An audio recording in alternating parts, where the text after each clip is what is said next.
ఎవరు తాగుతారు? అందరు తాగుతారు. ఇంట్లో వాళ్ళు వీళ్ళు అందరూ పిల్లగాళ్ళు పిల్లనో ముసలాయన ఎవరో ఒకరు పాలు తాగుతూ ఉంటారు. నేనేమో ఇప్పుడు పొయ్యి మీద ఉన్నాను.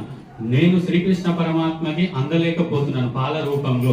యశోదామాత యొక్క పాలు ఆయన త్రాగుతూ ఉన్నారు. శ్రీకృష్ణ పరమాత్మకు ఉపయోగపడినటువంటి నేను జీవించటం ఎందుకు? కాబట్టి అగ్నిలోకి దూకి నేను శరీర త్యాగం చేస్తాను అని ఆ పాలు పొంగి ఆ నిప్పుల్లోకి పడిపోవడం అనేది జరిగింది. అంటే చిన్న పాలు కూడా కృష్ణుని చేరాలి, కృష్ణునికి మేము ఉపయోగపడాలి, కృష్ణునికి మేము అర్పణ అవ్వాలి అని కేవలం వ్రజపురంలో ఉండేటటువంటి వ్యక్తులే కాకుండా అక్కడ ఉండేటటువంటి వస్తుజాలం కూడా కృష్ణుని కై పరితపించడం జరిగింది అని మనకి భాగవత కథ ద్వారా తెలుస్తుంది. అట్లాంటి గొప్ప కృష్ణ భక్తులు ఉన్నారు కాబట్టి ఆ పురాన్ని ఏమంటారంటే వ్రజపురము అంటారు. ఆ గోపికా స్త్రీలు గోపబాలు ఉన్నటువంటి పురాన్ని పట్టణాన్ని వ్రజపురము అంటారు. ఆ వ్రజపురం అంతా కూడా దేనితో సమానం అంటే వ్రజం వజ్రంతో సమానం. వజ్రం అంటే ఎంతో ఖరీదైనటువంటి ఆ వజ్రంతో సమానమైందే ఆ వ్రజపురము. వాళ్ళు నడయాడిన భూమి కాబట్టి ఆ దుమ్మును ఆ రజస్సును తీసుకొని నెత్తిన జల్లుకున్నా కూడా మనం కూడా పావనులము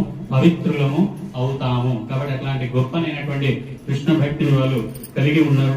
ఎవరు తాగుతారు? అందరు తాగుతారు. ఇంట్లో వాళ్ళు వీళ్ళు అందరూ పిల్లగాళ్ళు పిల్లనో ముసలాయన ఎవరో ఒకరు పాలు తాగుతూ ఉంటారు. నేనేమో ఇప్పుడు పొయ్యి మీద ఉన్నాను.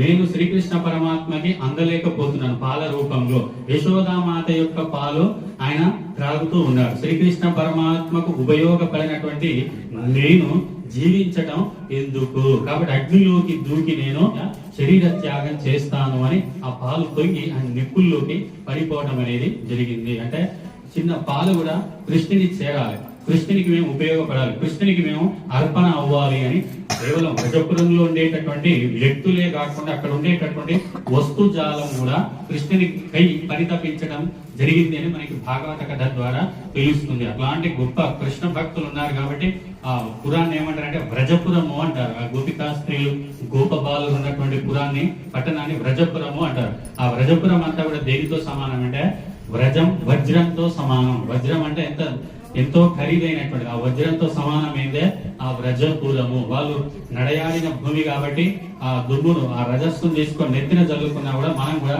పావనులము పవిత్రులము అవుతాము. కాబట్టి అట్లాంటి గొప్పనైనటువంటి కృష్ణ భక్తిని వాళ్ళు కలిగి ఉన్నారు.